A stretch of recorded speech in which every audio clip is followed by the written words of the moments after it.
Assalamualaikum warahmatullahi wabarakatuh. Di tengah gegap gempita perayaan tak kunjung usai, sebuah ancaman baru mulai muncul dari langit. Senjata yang lebih cepat dari suara, lebih mematikan dari bayangan, dan didukung oleh kekuatan rahasia membuat dunia terpaku dalam ketakutan. Saat rudal hipersonic Kinzhal yang dilengkapi teknologi Iran menghujani Ukraina, di balik layar, Presiden Zelensky berteriak putus asa, merasa dikhianati oleh sekutu-sekutunya sendiri.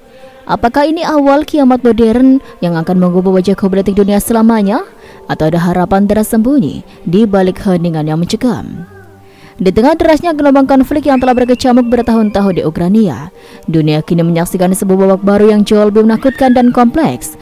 Perang yang seolah tidak ada ujungnya ini kembali memanas, dengan eskalasi yang membuat banyak pihak terkejut sekaligus ketakutan. Kabar terbaru yang mengguncang adalah bantuan teknologi militer canggih dari Iran kepada Rusia, sebuah langkah yang mengubah peta perang secara dramatis. Ketika awalnya konflik ini terlihat seperti pertarungan antara Ukraina yang bertahan melawan agresi Rusia, kini ada kekuatan lain yang ikut bermain, menyulut api perang yang semakin membesar. Iran, negara yang selama ini dikenal memiliki kemampuan teknologi rudal dan drone yang mumpuni, secara diam-diam mengirimkan dukungan militer kepada Rusia. Bantuan ini berupa drone-drone tempur dan rudal hipersonik yang belum pernah dilihat sebelumnya dalam medan pertempuran di Eropa. Situasi ini membuat ketegangan global semakin memuncak. Amerika Serikat dan NATO yang selama ini mendukung Ukraina dengan suplai senjata dan dukungan politik tampak kini mulai kewalahan dan terjebak dalam dilema besar. Mereka menyaksikan dengan perasaan campur aduk antara prihatin dan frustasi bagaimana serangan-serangan baru Rusia yang diperkuat oleh teknologi Iran menghancurkan wilayah-wilayah penting Ukraina tanpa mampu dibendung secara efektif. Presiden Ukraina Volodymyr Zelensky yang sebelumnya dikenal dengan seruan-seruan lantangnya untuk solidaritas Barat, kini harus menghadapi kenyataan pahit bahwa sekutu-sekutunya seolah mulai menjauh. Seruan-seruan daruratnya untuk bantuan militer yang lebih canggih dan cepat seakan hanya bergema tanpa respon yang memadai. Dalam keputusasaan, dia terus menegaskan bahwa Ukraina tidak boleh dibiarkan sendiri menghadapi serangan yang semakin brutal dan mematikan ini. Sementara itu, masyarakat internasional mulai bertanya-tanya, sejauh mana keterlibatan Iran dalam konflik ini? Apakah ini hanya bantuan terbatas ataukah ada agenda politik yang lebih besar di baliknya? Yang pasti, dampak nyata dari bantuan Iran kepada Rusia sudah mulai terlihat di medan tempur. Drone-drone Shahid, sejenis drone pembom yang dilengkapi dengan hulu ledak mematikan, telah diluncurkan dalam jumlah besar, menimbulkan kerusakan besar di berbagai wilayah Ukraina. Gelombang serangan ini bukan sekedar insiden biasa. Pada tanggal 6 Oktober lalu, Rusia melancarkan serangan udara besar-besaran dengan lebih dari 150 drone. Di antaranya 80 unit merupakan drone Shahid buatan Iran. Serangan ini menyasar lebih dari 10 wilayah berbeda, dengan kota-kota seperti Sumy, Kharkiv, dan Poltava menjadi korban yang paling parah. Di Kharkiv misalnya, serangan drone berhasil memutus aliran listrik secara total, menjungkir balikan kehidupan warga yang tiba-tiba terjerumus dalam kegelapan pekat. Di Poltava, rudal-rudal yang menghantam depot lokomotif dan fasilitas pasokan listrik membuat lebih dari 1.000 rumah tangga kehilangan akses listrik. Kegelapan yang menyelimuti malam hari bukan hanya soal fisik, tapi juga simbol dari ketidakpastian dan ketakutan yang kini membayangi warga sipil. Korban jiwa juga tidak terelakkan. Sedikitnya 1 orang meninggal dunia, sementara lebih dari 30 lainnya mengalami luka-luka. Namun angka ini hanyalah sebagian kecil dari luka yang jauh lebih dalam. Trauma yang dirasakan masyarakat, ketakutan yang menyelimuti anak-anak dan keluarga, serta kekhawatiran akan masa depan menjadi beban berat yang mereka pikul setiap hari. Di sisi lain, pemerintah Ukraina berusaha keras mengelola situasi. Mereka memanggil pasukan cadangan, memperketat pengamanan di wilayah strategis, dan terus memohon dukungan internasional. Tapi realitasnya kekuatan yang dimiliki Ukraina masih kalah jauh dibandingkan dengan teknologi persenjataan canggih yang kini dimiliki Rusia berkat bantuan Iran. Kehadiran rudal hipersonic Kinzhal yang akan dibahas lebih rinci pada babak berikutnya semakin menambah rasa gentar para pemimpin Ukraina dan sekutunya. Rudal yang mampu melesat dengan kecepatan lebih dari 10 kali kecepatan suara ini tidak hanya sulit dideteksi, tapi juga sangat mematikan dengan kemampuan untuk menyerang target strategis dalam waktu singkat. Kinzhal menjadi senjata yang mengubah aturan permainan di medan perang. Di tengah semua ini, dunia mulai terpecah antara harapan dan kekhawatiran. Harapan bahwa solusi diplomatik akan segera ditemukan untuk mengakhiri pertumpahan darah. Kekhawatiran bahwa perang ini bisa meluas dan membawa dampak yang jauh lebih besar bagi stabilitas kawasan dan bahkan dunia. Pemerintah Barat, termasuk NATO, kini menghadapi tekanan yang sangat besar. Di satu sisi mereka ingin tetap mendukung Ukraina agar bisa bertahan dan mempertahankan kedaulatannya. Di sisi lain, keterlibatan langsung yang lebih dalam bisa memicu konflik yang lebih besar dengan Rusia, yang berpotensi menjerumuskan dunia pada konfrontasi yang jauh lebih berbahaya. Begitulah keadaan di ujung awal babak baru perperangan ini, di tengah gelap dan dinginnya malam di Ukraina, yang kini dibayangi oleh rudal-rudal hipersonik dan gelombang drone mematikan. Terpatri kisah tentang keberanian, ketakutan, dan keteguhan hati yang mengharukan. Kisah ini akan terus bergulir dengan bab-bab berikutnya mengupas lebih dalam bagaimana serangan ini terjadi, dampak yang ditimbulkannya, serta pergulatan politik dan militer yang berlangsung di balik layar. Apakah dunia masih punya waktu untuk bertindak sebelum kehancuran lebih besar menimpa Ukraina dan bahkan mengancam keselamatan global? Semua jawaban itu masih tergantung pada langkah-langkah berikutnya dari para pemimpin dunia dan kekuatan-kekuatan yang kini terlibat dalam perang yang semakin menakutkan ini. Di balik gemuruh serangan udara yang menghantam Ukraina, ada sosok yang selama ini tersembunyi, namun kini mulai mencuat ke permukaan. Iran, negara yang dikenal memiliki teknologi militer canggih terutama dalam pengembangan drone tempur dan rudal presisi, kini memainkan peran sentral dalam eskalasi perang yang semakin ganas ini. Keterlibatan Iran dalam mendukung Rusia bukan hanya sebuah rumor atau dugaan belaka, melainkan fakta yang telah dibuktikan oleh serangkaian serangan mematikan yang menggunakan drone Shahid, senjata yang dibuat oleh tangan-tangan ahli Iran. Pada tanggal 6 Oktober, dunia menyaksikan gelombang serangan udara besar-besaran yang dilancarkan Rusia ke berbagai wilayah di Ukraina. Dalam serangan ini, sebanyak 152 drone dan 53 rudal diluncurkan, di mana 80 unit drone merupakan drone Shahid yang secara teknis dirancang dan diproduksi oleh Iran. Serangan ini bukan hanya jumlah yang besar, tapi juga menunjukkan tingkat koordinasi dan kemampuan militer yang sangat tinggi. Ini menandai titik balik baru dalam konflik yang sudah berlangsung bertahun-tahun.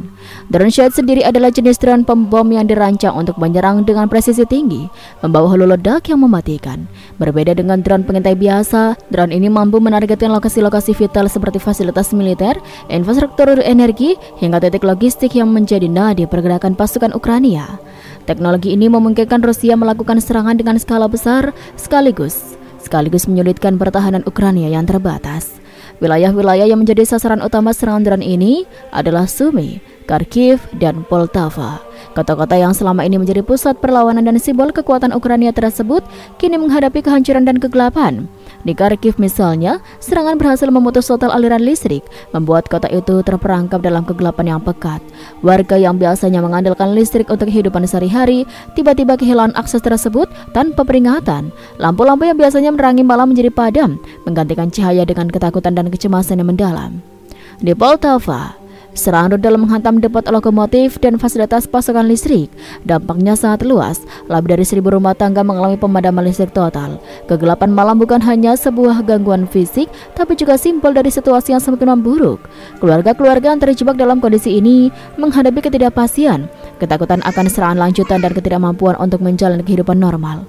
Korban jiwa pun berjatuhan. 1 orang tewas dan 33 lainnya terluka dalam serangan ini. Di balik angka-angka tersebut, ada kisah-kisah pilot tentang kehilangan, kesedihan, dan trauma mendalam.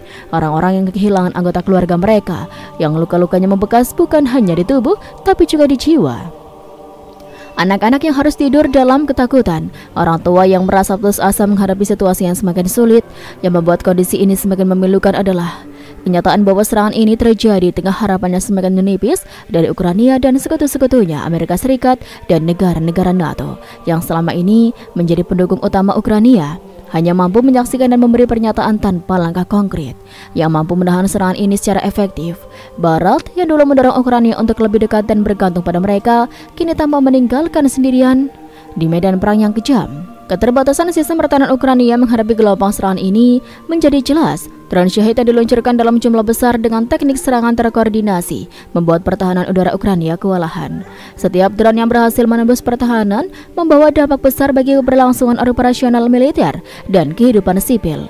Infrastruktur yang hancur, suplai logistik yang terputus, serta kepercayaan diri pasukan yang goyah menjadi konsekuensi langsung dari serangan-serangan ini.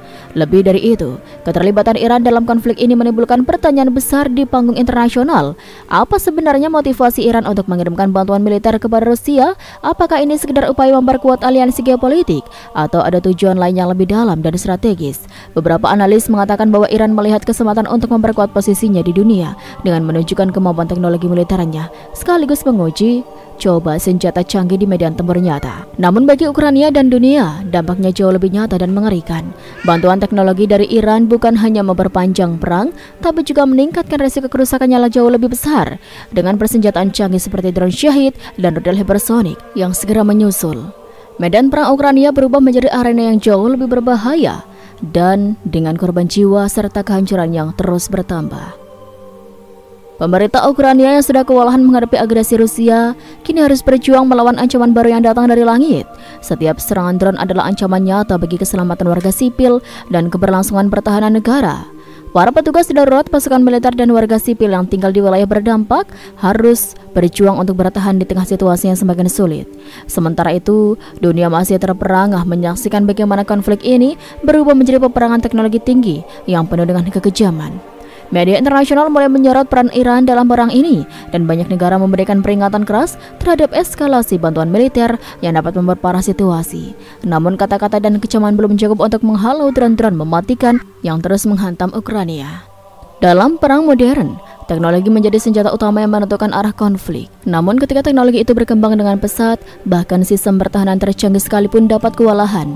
Inilah yang kini dihadapi oleh Barat dan sekutu Ukraina ketika menghadapi rudal hipersonik Kinzhal, senjata yang dirancang khusus untuk menembus dan menggagalkan sistem pertahanan mereka. Sistem pertahanan udara Patriot dan THAAD selama ini menjadi tulang punggung perlindungan wilayah udara negara-negara Barat dan sekutu mereka. Kedua sistem ini dikenal luas sebagai benteng terakhir yang mampu mengikis serangan rudal balistik dan udara musuh. Namun, kehadiran rudal hipersonik Kinzhal mengubah semua perhitungan itu. Juru bicara Angkatan Udara Ukraina, Yuri Ignat, dengan nada serius dan sedikit keputusasaan, mengungkapkan fakta yang mengejutkan. Sistem pertahanan Patriot ternyata kewalahan menghadapi kecepatan dan manuver Kinzhal yang luar biasa. Rudal ini tidak hanya meluncur dengan kecepatan Mach 10, tapi juga memiliki lintasan kuasi balistik yang mampu berubah arah secara dinamis pada fase terminal. Ini membuat rudal sangat sulit diprediksi dan dicegah. Kondisi ini menimbulkan kekhawatiran besar di kalangan militer dan pemerintahan Ukraina. Dalam kondisi perang yang terus berkecamuk, memiliki sistem pertahanan yang bisa diandalkan adalah kunci untuk menjaga keselamatan wilayah dan nyawa warga. Namun kenyataannya, Ukraina masih sangat bergantung pada bantuan dari sekutu Barat yang justru tampak ragu dan lambat dalam memberikan dukungan yang diperlukan. Sistem Patriot meskipun canggih, dirancang untuk menghadapi rudal balistik konvensional yang mengikuti lintasan terprediksi. Kinzhal dengan kemampuan hipersoniknya mampu melebihi radar dan sistem pelacakan karena kecepatan tinggi serta pola manuvernya yang tak terduga. Akibatnya, waktu reaksi sistem pertahanan menjadi sangat terbatas. Selain itu, kompleksitas pengoperasian sistem pertahanan ini juga menjadi tantangan. Diperlukan koordinasi yang sangat presisi antara radar, sistem pelacak, dan peluncur rudal untuk berhasil mencegat ancaman. Dalam situasi perang yang kacau dan beresiko seperti saat ini, koordinasi semacam ini sulit untuk dijaga secara optimal. Kelemahan lain adalah jumlah sistem pertahanan yang tersedia. Ukraina hanya memiliki beberapa unit sistem Patriot dan THAAD, sementara Rusia bisa melacaknya serangan besar-besaran dengan ratusan drone dan puluhan rudal dalam sekali waktu. Kesenjangan kuantitas dan kualitas inilah yang membuat Ukraina semakin rentan. Dampaknya sangat terasa di medan tempur. Beberapa serangan Kinzhal berhasil menembus pertahanan udara, menghancurkan infrastruktur vital dan menimbulkan korban jiwa.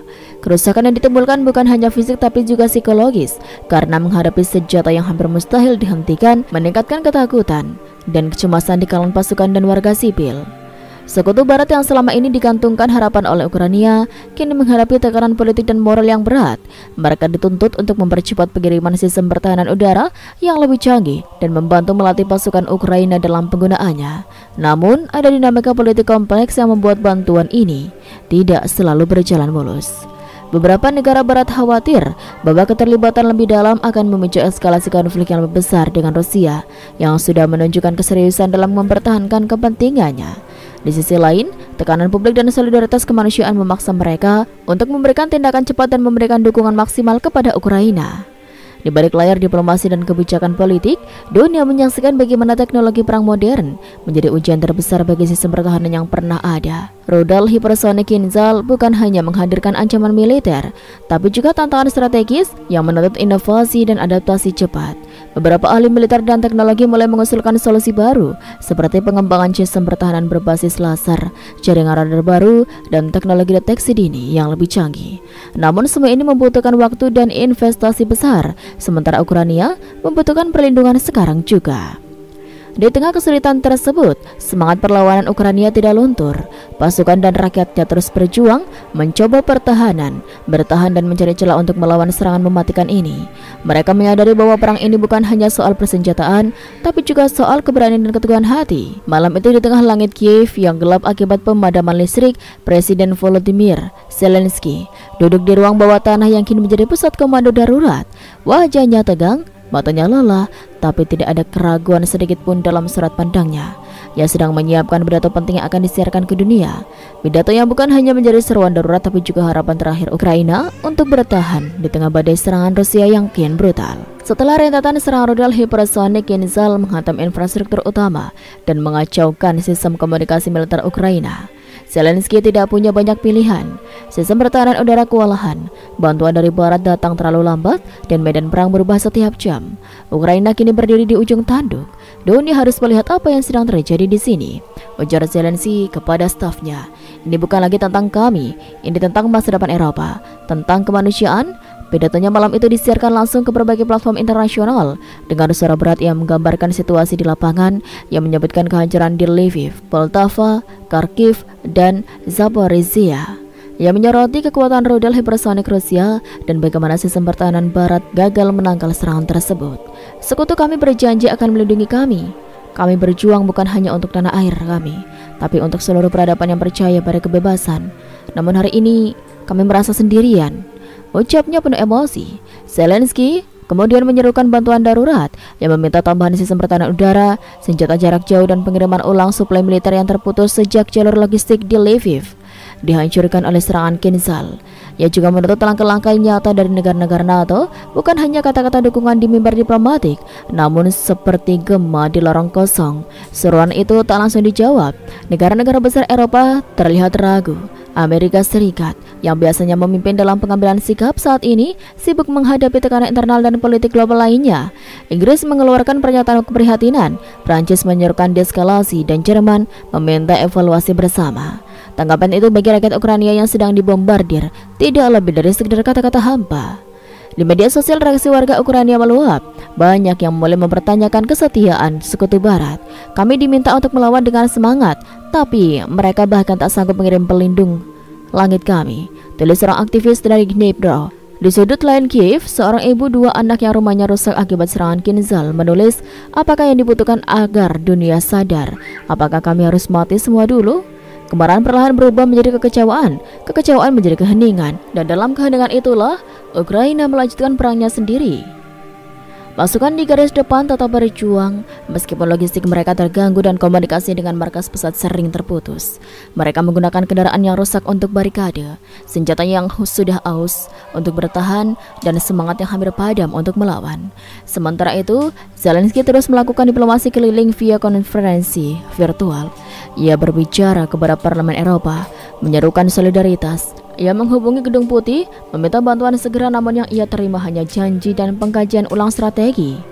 Di dalam negeri, Zelensky menghadapi tekanan dari rakyat yang mulai kehilangan kepercayaan, namun juga dari para pejabat yang lelah dengan janji-janji kosong dari barat. Sejumlah pihak menyarankan agar Ukraina mulai mencari opsi damai, tapi bagi Zelensky, menyerah bukan pilihan. Ia tahu bahwa jika Ukraina menyerah sekarang, maka bukan hanya negaranya yang hancur, tapi juga seluruh ide tentang kedaulatan dan kebebasan. Jika kami menyerah hari ini, siapa yang akan berdiri besok ketika kejahatan datang ke pintu mereka? Katanya dalam sebuah pertemuan darurat. Kondisi Ukraina semakin sulit, serangan berikutnya bisa datang kapan saja. Rudal Kinzhal masih melesat dari langit, drone-drone Syahid masih memburu fasilitas penting, dan sementara itu, langit Ukraina tetap tak memiliki perlindungan yang cukup. Namun di tengah sunyinya respon sekutu, sesuatu yang mengejutkan mulai muncul. Beberapa negara kecil di Eropa Timur yang sebelumnya tidak terlalu vokal mulai mengirim bantuan langsung, meskipun dalam jumlah terbatas. Estonia mengirim perangkat radar tambahan, Lithuania menyediakan generator dan alat medis, Polandia diam-diam mengirimkan peluru dan logistik ke titik-titik yang sulit dijangkau. Zelensky tahu itu tidak cukup, tapi bagi rakyatnya, bantuan kecil itu berarti harapan. Ketika fajar menyingsing di ufuk timur Ukraina, suara ledakan masih bergema dari kejauhan. Langit belum benar-benar cerah, tapi asap hitam dari sisa serangan malam masih menggantung di atas kota-kota yang tersisa. Di beberapa tempat pasukan Ukraina berhasil menahan gempuran, meski dengan pengorbanan yang tak terhitung jumlahnya. Namun yang jelas, ini bukan kemenangan yang bisa dirayakan. Ini adalah kemenangan yang dibayar dengan darah, kehancuran dan rasa kehilangan yang begitu dalam. Di barat Ukraina, tepatnya di pikiran Lviv, yang sebelumnya menjadi simpul logistik vital antara Ukraina dan NATO, pasukan pertahanan berhasil mencegat satu dari 3 rudal hipersonik Nizhal yang kembali diluncurkan Rusia. Keberhasilan ini meski tampak kecil, dianggap sebagai momen langka, karena Nizhal dikenal hampir mustahil untuk dicegat.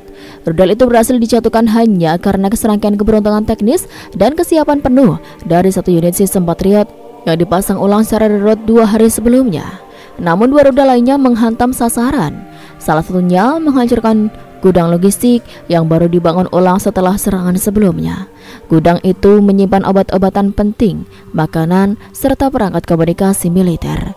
Rudal kedua menghantam rel kereta utama yang menghubungkan pasukan dari barat ke arah timur. Ini membuat jalur distribusi Ukraina lumpuh untuk kesekian kalinya. Pasukan Ukraina di garis depan tetap bertahan, tapi logistik mereka menipis. Di Zaporizhia, sekelompok komandan lapangan menceritakan bagaimana pasukannya kini hanya memiliki amunisi untuk 2 hari ke depan. Mereka harus menghemat peluru, menimbang kapan harus menembak dan kapan harus menunggu. Setiap tembakan harus berarti, tidak ada ruang untuk kesalahan, ujarnya dengan nada tegas. Namun dalam kesulitan itu, mereka tidak mundur.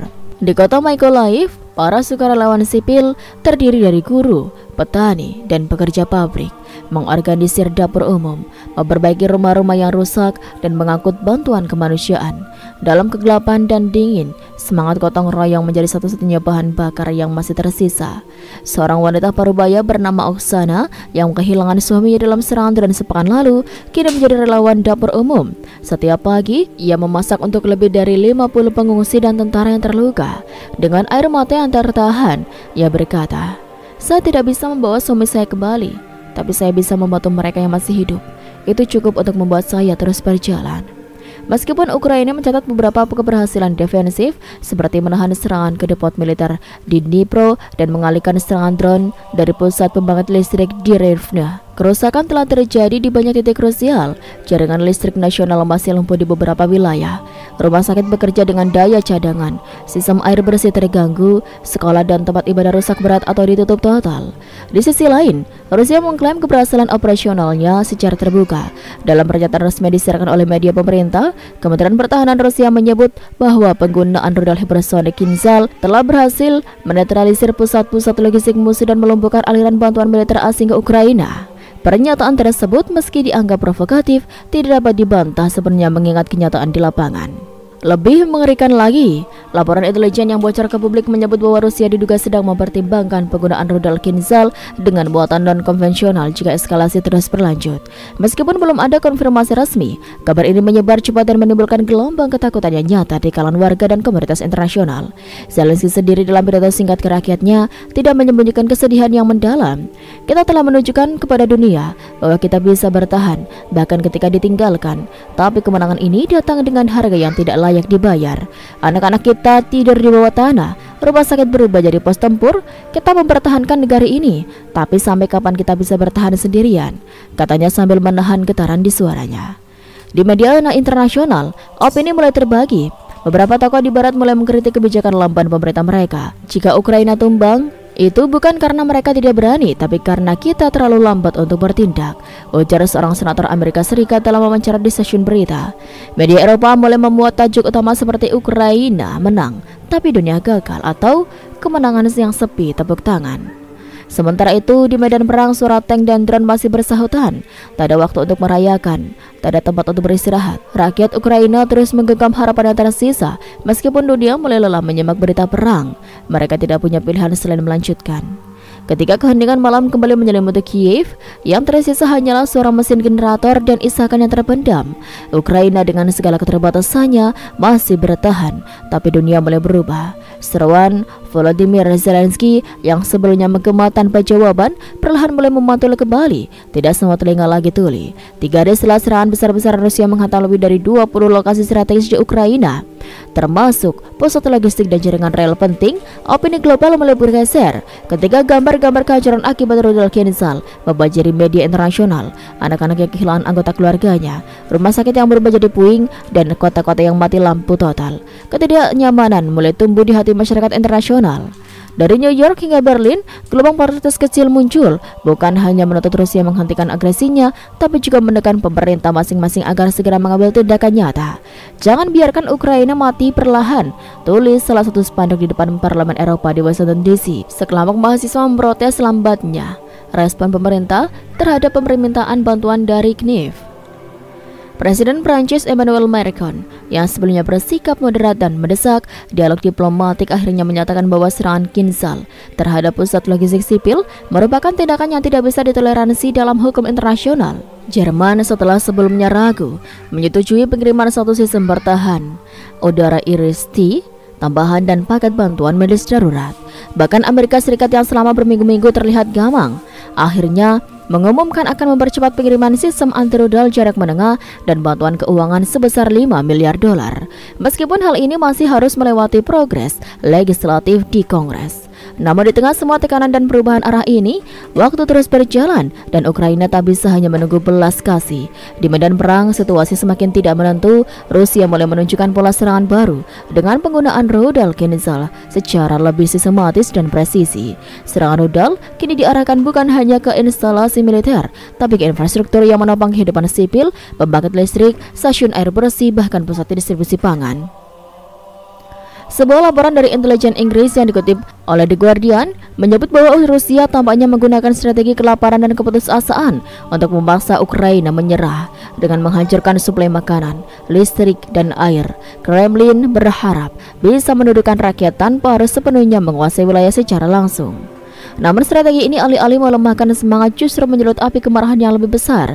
Zelensky dalam konferensi pers terbarunya dengan suara lantang dan tegas menegaskan bahwa Ukraina tidak akan tunduk kepada teror, tidak kepada rudal, dan tidak kepada intimidasi global.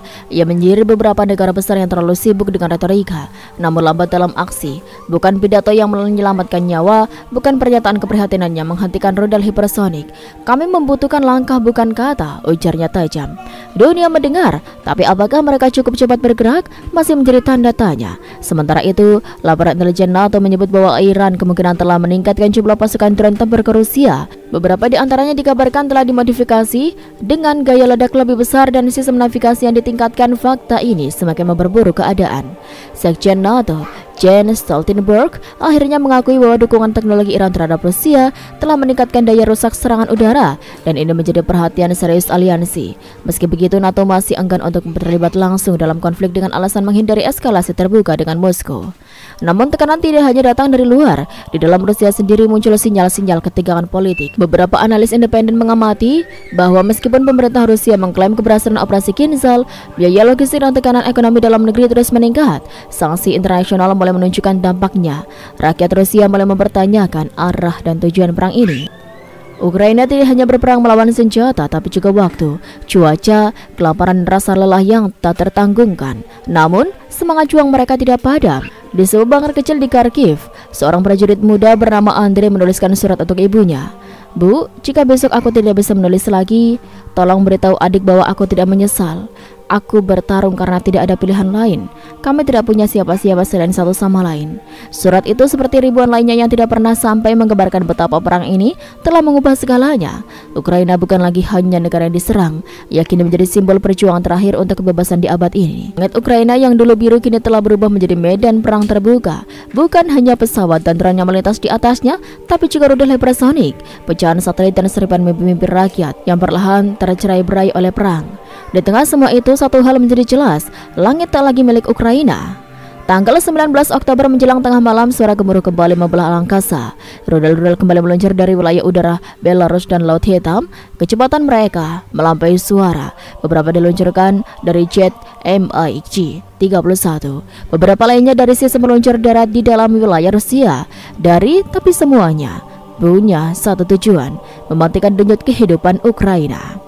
Target kali ini lebih luas, tidak hanya pangkalan militer atau depot amunisi, tapi pusat pengendalian lalu lintas udara, menara transmisi satelit, dan bahkan pangkalan data kementerian. Dalam laporan malam, Rusia melepaskan apa yang disebut oleh media Ukraina sebagai gelombang petir hipersonik, serangan serentak Kinzhal yang mematikan presisi tinggi. Sementara itu, ketakutan tidak hanya tumbuh di Ukraina, di Polandia, Slovakia, hingga negara-negara Baltik. Masyarakat mulai memborong masker gas, persediaan air, dan bahan makanan tambahan lainnya. Ancaman nuklir bukan lagi skenario film, ia kini berada di depan pintu. Di tengah semua ini, rakyat Ukraina masih mencoba mempertahankan semangat, meskipun sirena terus meraung, meskipun suara ledakan menjadi bagian dari rutinitas harian. Ada satu hal yang tak kunjung padam, keberanian untuk tetap tinggal. Di sebuah desa kecil dekat Kharkiv, seorang pendeta tua membunyikan lonceng gereja setiap pagi. Meskipun atap bangunannya sudah separuh runtuh, ketika ditanya mengapa masih melakukannya, ia menjawab, "Selama lonceng masih berbunyi, kami masih di sini, dan selama kami di sini, Ukraina belum jatuh." Seorang bocah laki-laki berdiri di bawah langit malam Kiev, memandangi siluet rudal yang melintas dengan kecepatan kilat. Di tangannya bukan mainan, bukan permen, tapi tablet yodium, tanda bahwa masa kanak-kanaknya telah dirampas oleh perang dan ancaman yang lebih besar dari dirinya. Langit Ukraina kini tak hanya menyimpan hijau, hujan, dan awan, tapi juga bayang-bayang kehancuran yang bisa mengubah wajah Eropa dalam sekejap. Dan pertanyaan besar pun menggantung di udara. Apakah dunia akan menunggu sampai semuanya terlambat? Hari itu langit Donetsk tak memberi petunjuk apapun. Tak ada badai, tidak ada petir, hanya awan kelabu yang menutupi seluruh cakrawala. Namun bagi pasukan Ukraina di garis depan, hari itu akan menjadi saksi dari salah satu pukulan paling berat sejak invasi dimulai. Benteng Avdiivka, sebuah kawasan industri strategis di timur Ukraina yang selama berbulan-bulan menjadi perisai terakhir dari pergerakan pasukan Rusia di Kiev, akhirnya jatuh. Serangan datang pada pukul 4 pagi waktu setempat tanpa peringatan. Dalam waktu kurang dari 10 menit, lebih dari 20 rudal hipersonik dan drone Shahed, semuanya buatan Iran, menghantam pusat komando, gudang amunisi, serta jalur evakuasi medis. Satu persatu titik pertahanan Ukraina runtuh, unit logistik kehilangan komunikasi, jalur suplai amunisi terputus, beberapa pos terpencil, bahkan tidak menerima kabar bahwa Avdiivka tetap telah diserbu, hingga mereka mendengar suara tank musuh mendekat dari kejauhan. Kapten Mikhailo yang memimpin satu kompi di sisi utara kota itu menuturkan bahwa tidak ada waktu untuk bersiap. "Kami tidak melihatnya datang, langit gelap, radar mati. Dalam beberapa menit, suara ledakan itu menghapus semuanya. Teman-teman saya, pasukan medis, bahkan rumah sakit lapangan yang baru didirikan kemarin." Yang menyakitkan bukan hanya kekalahan, tapi bagaimana cepatnya semuanya runtuh.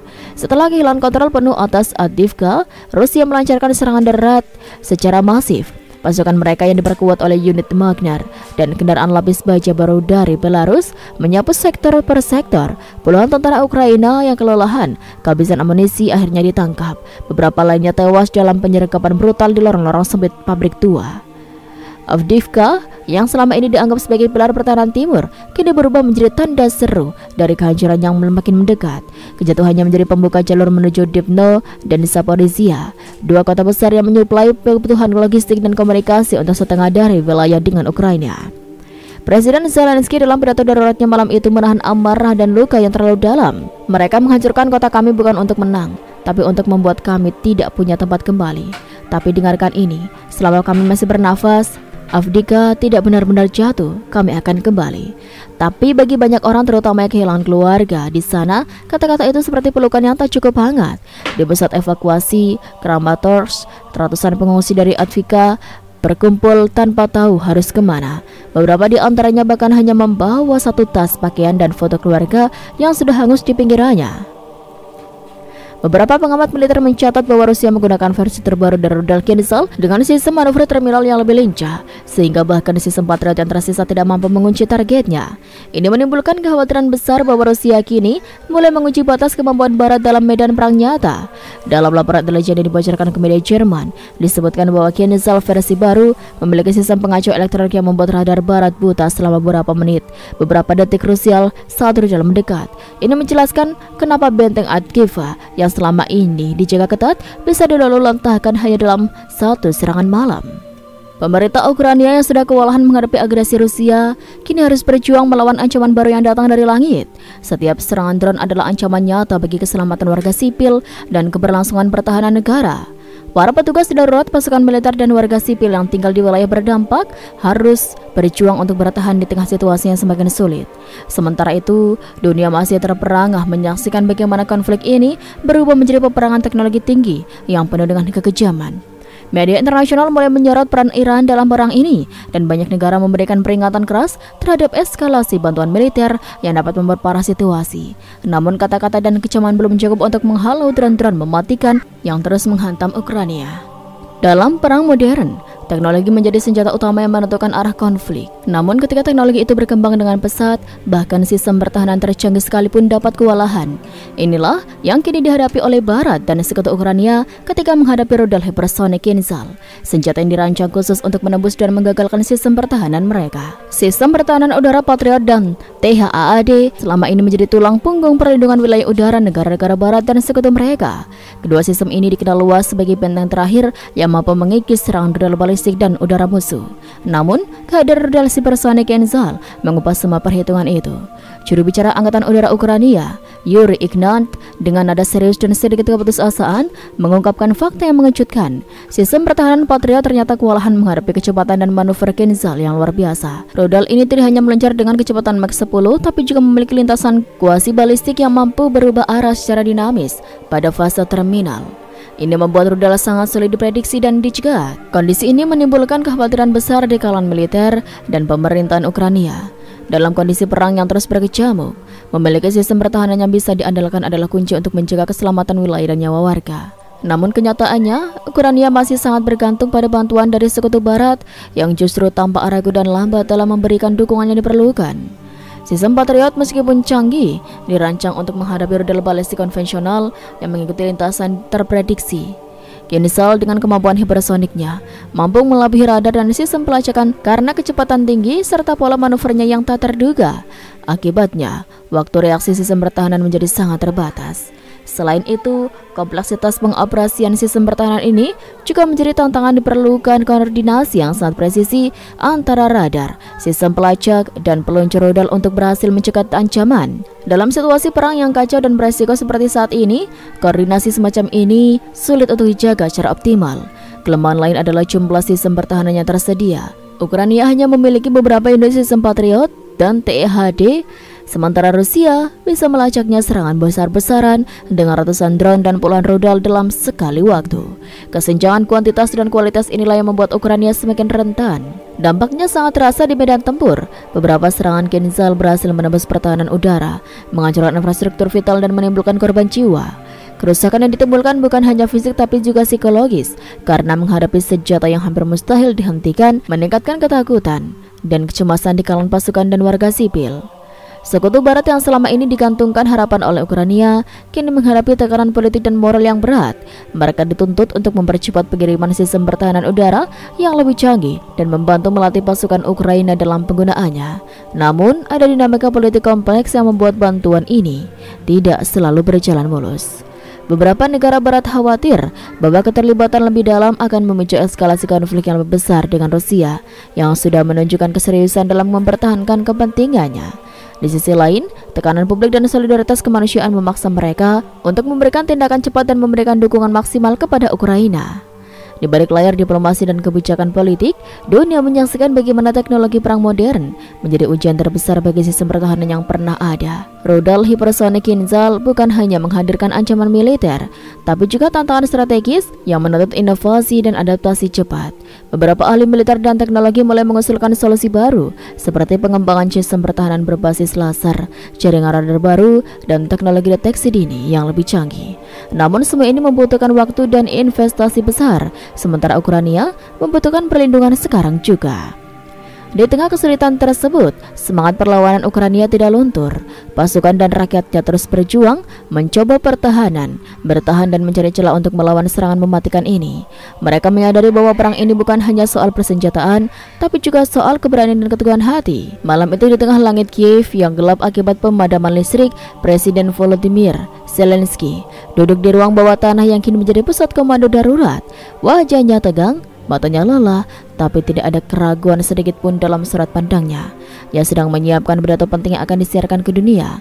Pidato yang bukan hanya menjadi seruan darurat, tapi juga harapan terakhir Ukraina untuk bertahan di tengah badai serangan Rusia yang kian brutal. Setelah rentetan serangan rudal hipersonik Kinzhal menghantam infrastruktur utama dan mengacaukan sistem komunikasi militer Ukraina, Zelensky tidak punya banyak pilihan.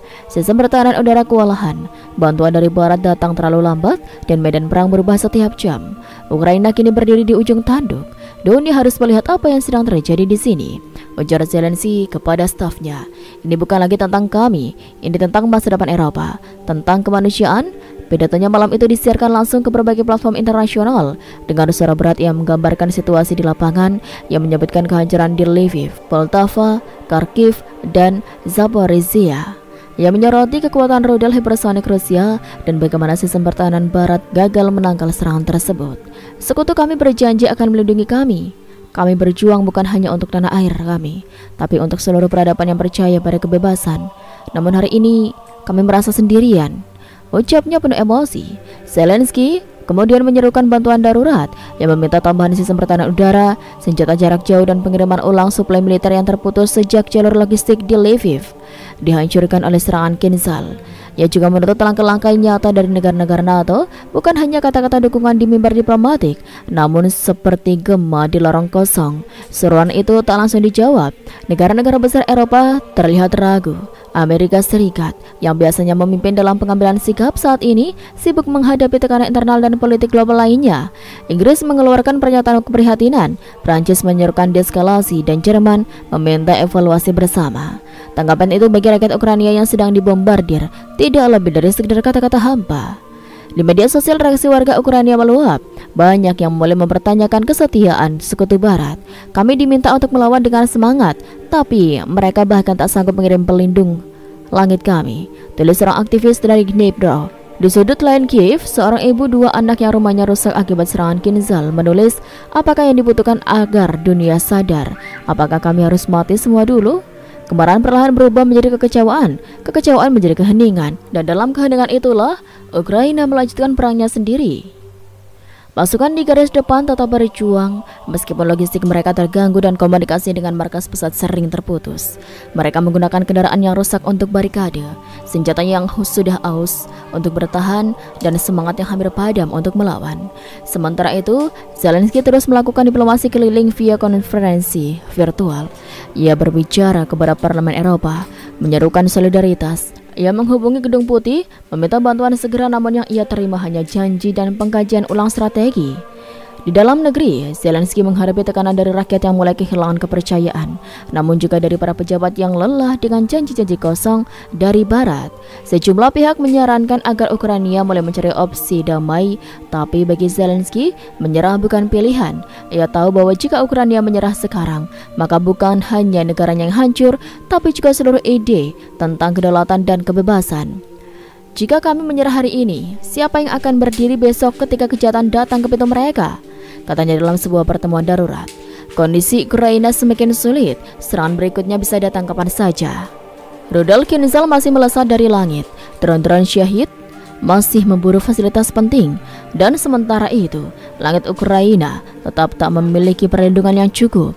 Namun di tengah sunyinya respon sekutu, sesuatu yang mengejutkan mulai muncul. Beberapa negara kecil di Eropa Timur yang sebelumnya tidak terlalu vokal mulai mengirim bantuan langsung, meskipun dalam jumlah terbatas. Estonia mengirim perangkat radar tambahan, Lithuania menyediakan generator dan alat medis, Polandia diam-diam mengirimkan peluru dan logistik ke titik-titik yang sulit dijangkau. Zelensky tahu itu tidak cukup, tapi bagi rakyatnya, bantuan kecil itu berarti harapan. Ketika fajar menyingsing di ufuk timur Ukraina, suara ledakan masih bergema dari kejauhan. Langit belum benar-benar cerah. tapi asap hitam dari sisa serangan malam masih menggantung di atas kota-kota yang tersisa. Di beberapa tempat pasukan Ukraina berhasil menahan gempuran, meski dengan pengorbanan yang tak terhitung jumlahnya. Namun yang jelas, ini bukan kemenangan yang bisa dirayakan. Ini adalah kemenangan yang dibayar dengan darah, kehancuran dan rasa kehilangan yang begitu dalam. Di barat Ukraina, tepatnya di pikiran Lviv, yang sebelumnya menjadi simpul logistik vital antara Ukraina dan NATO, pasukan pertahanan berhasil mencegat satu dari 3 rudal hypersonic Nizhal yang kembali diluncurkan Rusia. Keberhasilan ini meski tampak kecil, dianggap sebagai momen langka, karena Nizhal dikenal hampir mustahil untuk dicegat. Rudal itu berhasil dijatuhkan hanya karena keserangkaian keberuntungan teknis dan kesiapan penuh dari satu unit sistem Patriot yang dipasang ulang secara darurat 2 hari sebelumnya. Namun 2 rudal lainnya menghantam sasaran. Salah satunya menghancurkan gudang logistik yang baru dibangun ulang setelah serangan sebelumnya. Gudang itu menyimpan obat-obatan penting, makanan, serta perangkat komunikasi militer. Rudal kedua menghantam rel kereta utama yang menghubungkan pasukan dari barat ke arah timur. Ini membuat jalur distribusi Ukraina lumpuh untuk kesekian kalinya. Pasukan Ukraina di garis depan tetap bertahan, tapi logistik mereka menipis. Di Zaporizhia, sekelompok komandan lapangan menceritakan bagaimana pasukannya kini hanya memiliki amunisi untuk 2 hari ke depan. Mereka harus menghemat peluru, menimbang kapan harus menembak dan kapan harus menunggu. Setiap tembakan harus berarti, tidak ada ruang untuk kesalahan, ujarnya dengan nada tegas. Namun dalam kesulitan itu, mereka tidak mundur. Di kota Mykolaiv, para sukarelawan sipil terdiri dari guru, petani, dan pekerja pabrik mengorganisir dapur umum, memperbaiki rumah-rumah yang rusak, dan mengangkut bantuan kemanusiaan.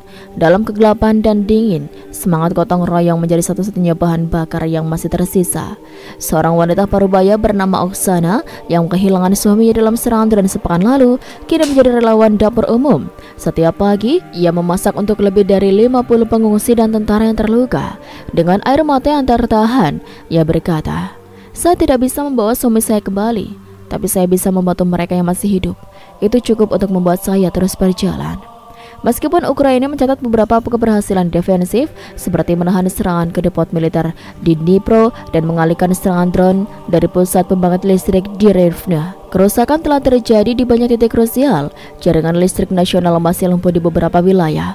Rumah sakit bekerja dengan daya cadangan. Sistem air bersih terganggu. Sekolah dan tempat ibadah rusak berat atau ditutup total. Di sisi lain, Rusia mengklaim keberhasilan operasionalnya secara terbuka.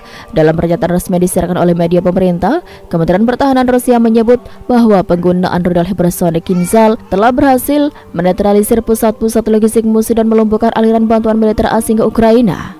Pernyataan tersebut meski dianggap provokatif, tidak dapat dibantah sebenarnya mengingat kenyataan di lapangan. Lebih mengerikan lagi, laporan intelijen yang bocor ke publik menyebut bahwa Rusia diduga sedang mempertimbangkan penggunaan rudal Nizhal dengan muatan non-konvensional jika eskalasi terus berlanjut.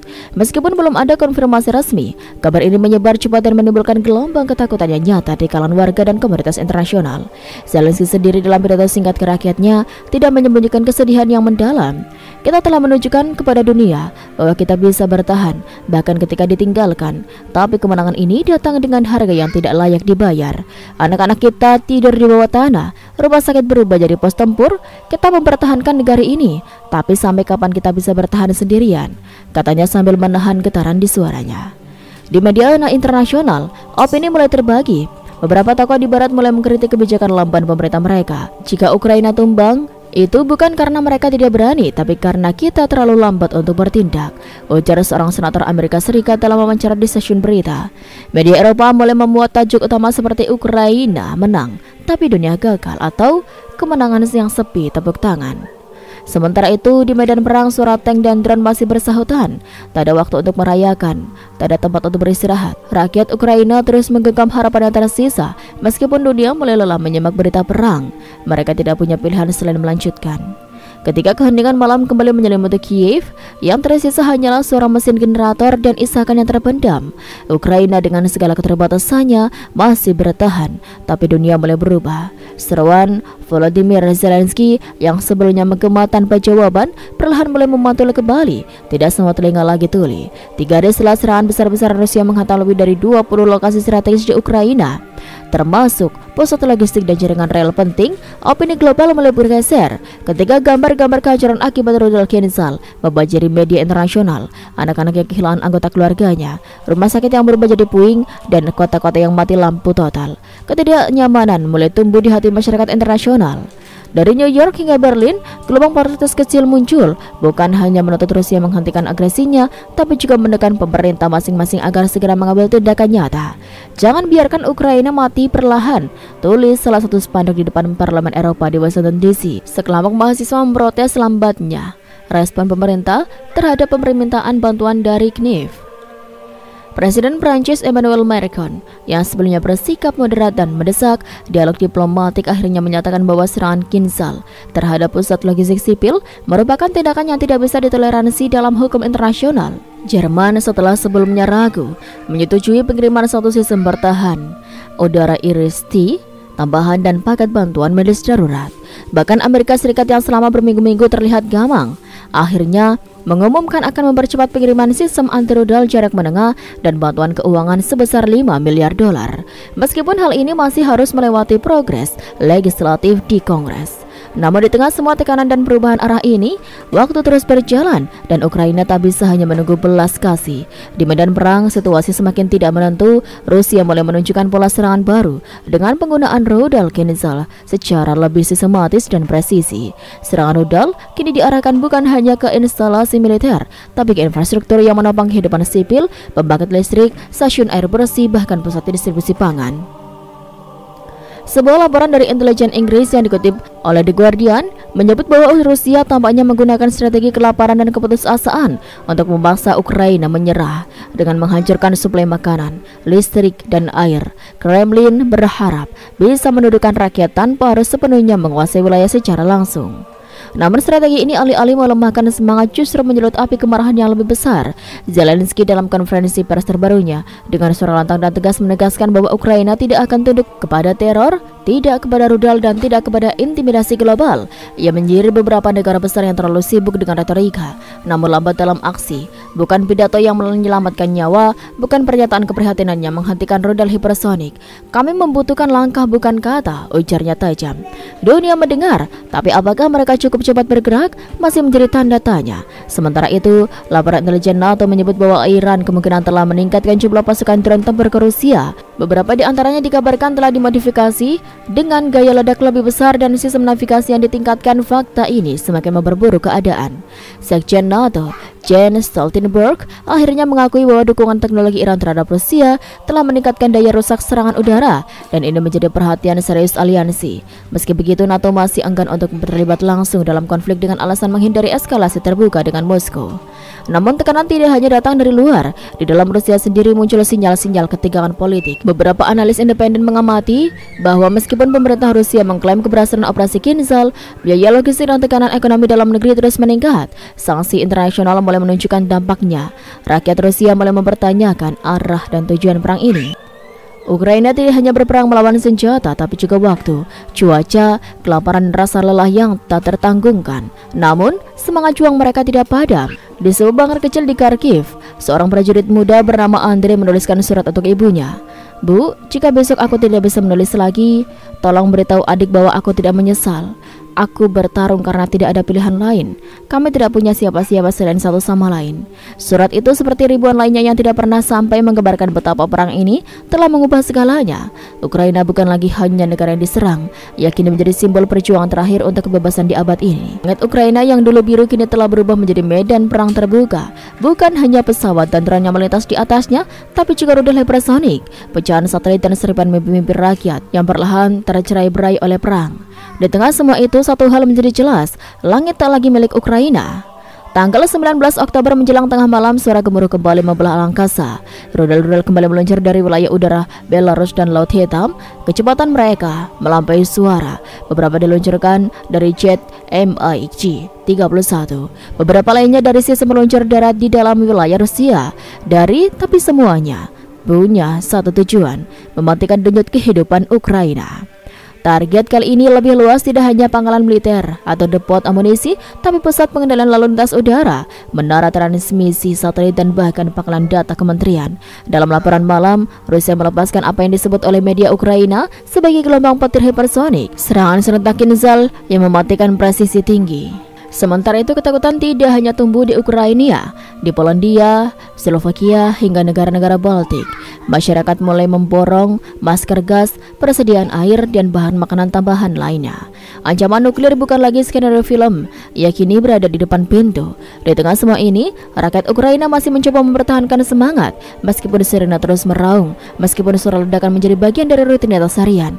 Ada satu hal yang tak kunjung padam, keberanian untuk tetap tinggal.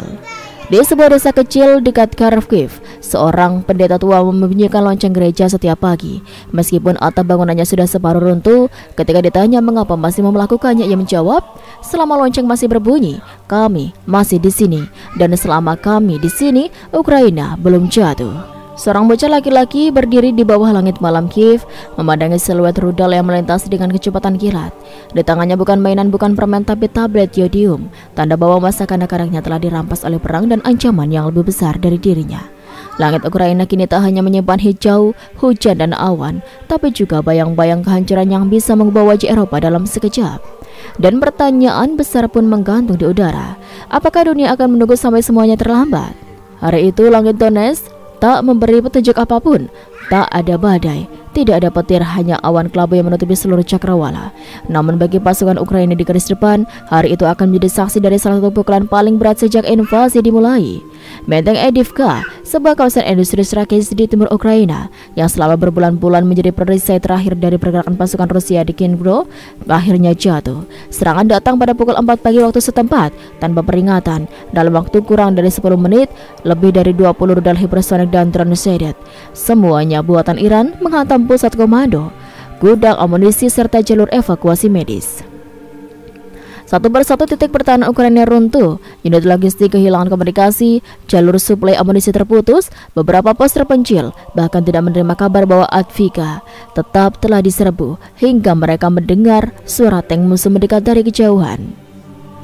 Kapten Mikhailo yang memimpin satu kompi di sisi utara kota itu menuturkan bahwa tidak ada waktu untuk bersiap. Kami tidak melihatnya datang, langit gelap, radar mati. Dalam beberapa menit, suara ledakan itu menghapus semuanya. Teman-teman saya, pasukan medis, bahkan rumah sakit lapangan yang baru didirikan kemarin. Yang menyakitkan bukan hanya kekalahan, tapi bagaimana cepatnya semuanya runtuh. Setelah kehilangan kontrol penuh atas Avdiivka, Rusia melancarkan serangan darat secara masif. Pasukan mereka yang diperkuat oleh unit Magnar dan kendaraan lapis baja baru dari Belarus menyapu sektor per sektor. Puluhan tentara Ukraina yang kelelahan, kehabisan amunisi, akhirnya ditangkap. Beberapa lainnya tewas dalam penyergapan brutal di lorong-lorong sempit pabrik tua. Avdiivka yang selama ini dianggap sebagai pilar pertahanan timur kini berubah menjadi tanda seru dari kehancuran yang makin mendekat. Kejatuhannya menjadi pembuka jalur menuju Dnipro dan Zaporizhia, dua kota besar yang menyuplai kebutuhan logistik dan komunikasi untuk setengah dari wilayah dengan Ukraina. Presiden Zelensky dalam pidato daruratnya malam itu menahan amarah dan luka yang terlalu dalam. Mereka menghancurkan kota kami bukan untuk menang, tapi untuk membuat kami tidak punya tempat kembali. Tapi dengarkan ini, selama kami masih bernafas, Avdiivka tidak benar-benar jatuh, kami akan kembali. Tapi bagi banyak orang, terutama yang kehilangan keluarga di sana, kata-kata itu seperti pelukan yang tak cukup hangat. Di pusat evakuasi Kramatorsk, ratusan pengungsi dari Avdiivka berkumpul tanpa tahu harus kemana. Beberapa di antaranya bahkan hanya membawa satu tas pakaian dan foto keluarga yang sudah hangus di pinggirannya. Beberapa pengamat militer mencatat bahwa Rusia menggunakan versi terbaru dari rudal Kinzhal dengan sistem manuver terminal yang lebih lincah, sehingga bahkan sistem Patriot yang tersisa tidak mampu mengunci targetnya. Ini menimbulkan kekhawatiran besar bahwa Rusia kini mulai menguji batas kemampuan Barat dalam medan perang nyata. Dalam laporan intelijen yang dibocorkan ke media Jerman, disebutkan bahwa Kinzhal versi baru memiliki sistem pengacau elektronik yang membuat radar Barat buta selama beberapa menit, beberapa detik krusial saat rudal mendekat. Ini menjelaskan kenapa benteng Avdiivka yang selama ini dijaga ketat bisa diluluh-lantahkan hanya dalam satu serangan malam. Zelensky yang tengah bersiap untuk serangan evakuasi di wilayah barat mendadak menghentikan semua perintah. Ia menggelar siaran langsung bukan untuk menyatakan perang atau meminta bantuan, tapi untuk mengucapkan terima kasih. Kami tidak tahu siapa Anda, tapi kami tahu apa yang Anda lakukan telah menyelamatkan bukan hanya nyawa, tapi masa depan. Mungkin sejarah tidak akan mencatat nama Anda, tapi anak-anak kami akan hidup karena keputusan Anda. Beberapa jam setelah itu, Moskow juga menggelar konferensi pers. Juru bicara Kremlin berdiri dengan wajah tegang namun tanpa nada ancaman. Federasi Rusia tidak pernah berniat menggunakan senjata non-konvensional kecuali dalam keadaan darurat. Saat ini operasi militer masih berjalan dalam kerangka strategis konvensional. Kami menyerukan agar Barat berhenti menyebarkan histeria global. Pernyataan ini dianggap sebagai deeskalasi tidak langsung, tidak mengakui secara terbuka rencana penggunaan senjata nuklir, tapi juga tidak menyangkal ada perpecahan internal dalam pengambilan keputusan strategis Rusia. Di Brussels, NATO menanggapi dengan langkah hati-hati. Mereka menunda pengerahan sistem pertahanan tambahan ke Polandia dan mulai membuka jalur komunikasi militer dengan Moskow yang sempat dibekukan. Namun meski ketegangan perlahan menurun, kerusakan yang ditinggalkan tetap nyata. Venesia masih berasap, Advika tinggal puing. Ribuan warga masih berada di bunker. Anak-anak masih menggenggam boneka yang dipenuhi dengan debu dan ibu-ibu masih menguburkan anak-anaknya dengan tangan sendiri. Namun hari itu bukan hari kiamat. Di dalam perang yang terlalu panjang dan penuh dengan luka, tidak ada lagi hancur pun sudah cukup untuk disebut kemenangan. Seminggu setelah itu, utusan dari 5 negara Eropa mengunjungi Kiev. Mereka tidak membawa senjata, tidak juga janji-janji kosong. Mereka membawa dokumen usulan gencatan senjata regional terbatas, dimulai dari koridor kemanusiaan menuju barat. Rusia belum menjawab, tapi setidaknya pintu itu dimulai terbuka, meski masih retak dan penuh debu darah. Sementara itu rakyat Ukraina memulai sesuatu yang baru, bukan dengan parade, bukan dengan pesta, tapi dengan diam yang tidak lagi menakutkan. Di desa kecil dekat Lviv, seorang guru berdiri depan murid-muridnya untuk pertama kalinya setelah sekolah dibuka kembali. Ia membuka pelajaran dengan kalimat sederhana. Hari ini kita belajar sejarah, tapi bukan sejarah masa lalu. Kita belajar sejarah yang kita tulis kemarin, saat kita semua memilih tetap hidup. Kisah ini belum berakhir, mungkin akan berlanjut di meja diplomasi, mungkin di medan perang, atau mungkin di hati setiap manusia yang menyaksikan semuanya dari jauh. Tapi satu hal pasti, pada tanggal 22 Oktober, dunia nyaris hancur. Namun seseorang memilih tidak menekan tombol itu, dan karena pilihan itu, jutaan nyawa hari ini masih bisa bernafas. Sekian, wassalamualaikum warahmatullahi wabarakatuh.